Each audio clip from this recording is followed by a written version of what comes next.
It looks like fitness. It sounds like discipline. It feels like progress. But the treadmill was never meant to make you healthier. It was meant to make you obedient. Originally, a grueling Victorian punishment for inmates. Before it counted your calories. Before it tracked your heart rate. Before it became the quiet centerpiece of climate-controlled gyms. The treadmill was a machine of punishment.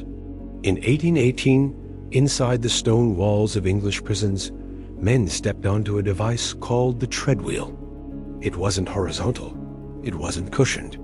It didn't move smoothly beneath their feet. It was a massive wooden cylinder, sometimes 20 feet high. It was fitted with wooden slats like the steps of an endless staircase.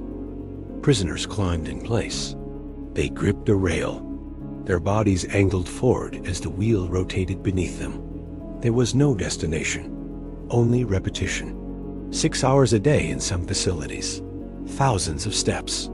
Silence enforced. Guards watching from above. If one man stumbled, others risked falling with him. The wheel did not care. To understand why this machine existed, you have to understand the world before it. Early 19th century prisons were chaotic and brutal. Punishments were public. Flogging, stocks, transportation to penal colonies. Overcrowded cells mixed petty thieves with hardened criminals. Reformers believed idleness created corruption. If prisoners were left alone, they would rot morally as well as physically. The solution, they believed, was structured suffering. Not cruelty for spectacle, but hardship for reform. Sir William Cubitt, an engineer, visited a prison and saw inmates sitting idle. In an age obsessed with productivity, this was unacceptable. Britain was in the midst of the Industrial Revolution. Steam engines powered factories. Mills mechanized grain. Output defined value. If a machine could convert motion into energy, why couldn't prisoners? Cubitt's treadwheel did exactly that. As inmates climbed, the wheel turned. It could grind corn. It could pump water. It could power machinery. Punishment became productivity. On paper, it was brilliant. A neural correction device that paid for itself. In practice, it was something else. Doctors began reporting injuries almost immediately. Torn ligaments, permanent knee damage, collapsed arches, chronic back pain. Some prisoners fainted from exhaustion. Others developed long-term disabilities. But perhaps worse than the physical strain was the psychological weight. Prisoners climbed side by side. They were forbidden to speak. The rhythm of synchronized footsteps filled the chamber, a mechanical heartbeat of forced labor.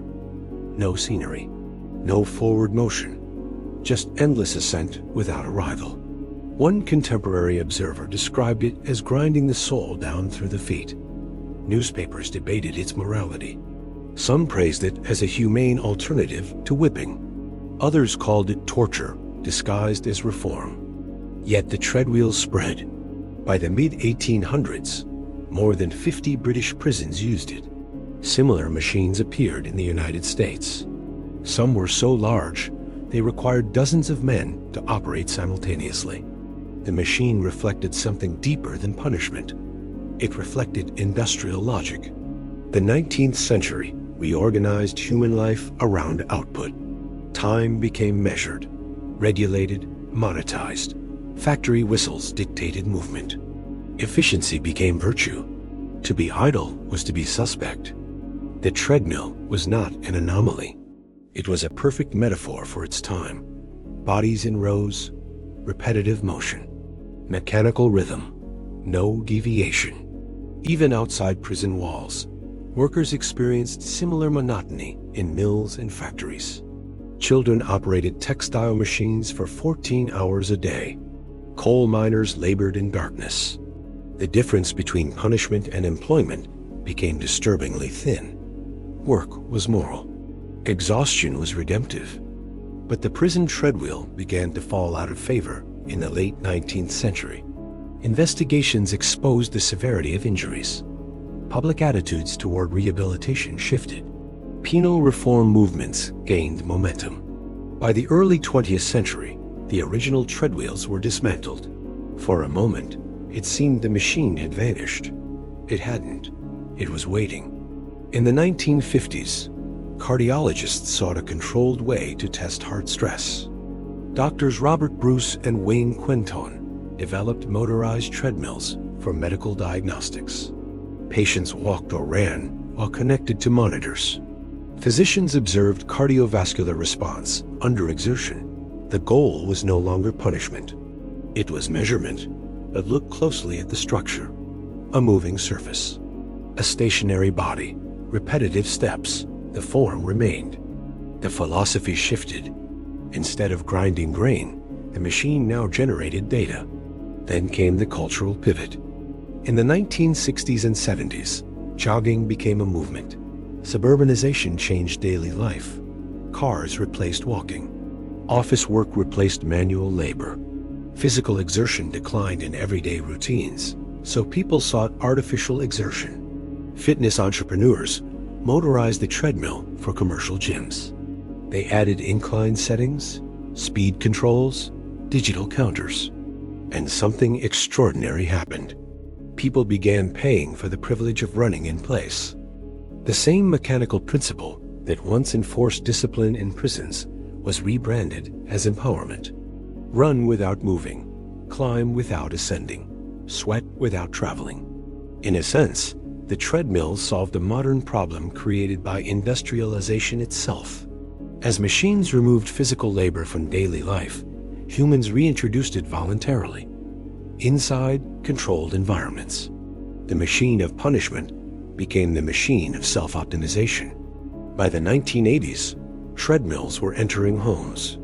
By the 1990s, they were among the most common pieces of fitness equipment worldwide. Today, tens of millions use them annually.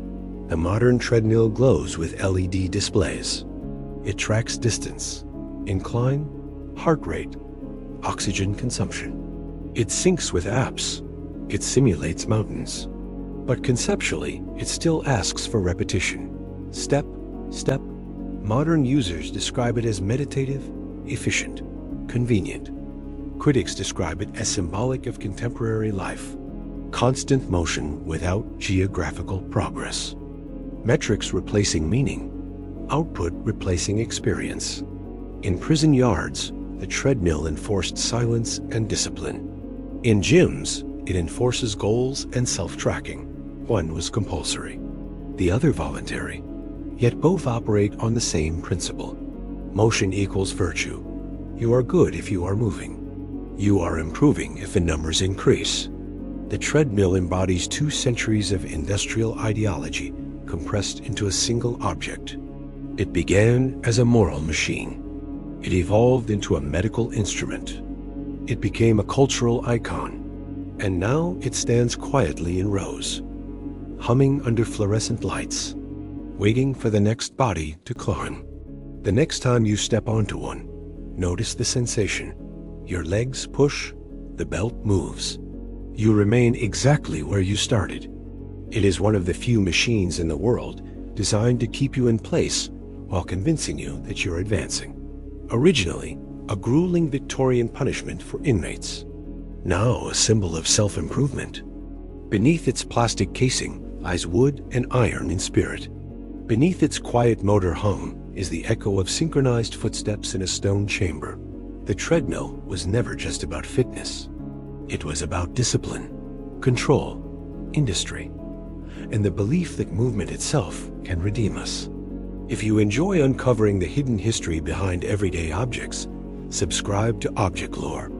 There's more hiding in plain sight. Every object has a story.